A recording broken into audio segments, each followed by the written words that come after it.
అంటే వాళ్ళు phone tapping కేసులో రూబడికి వస్తున్నది.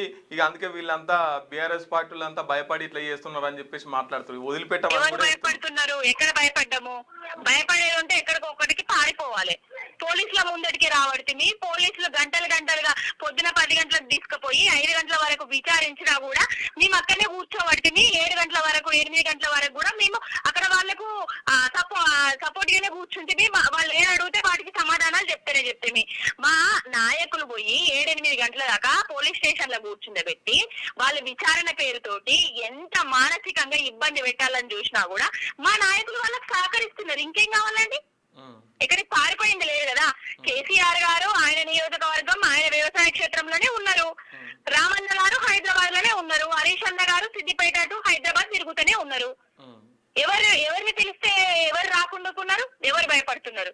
భయపడేది భయపెట్టాలని చూసేది రేవంత్ రెడ్డి, కాంగ్రెస్ పార్టీ. రెండే అండి. రెండు పార్టీల వల్ల తెలంగాణకు ఒరిగిందేలే, తెలంగాణకు వచ్చిందేలే.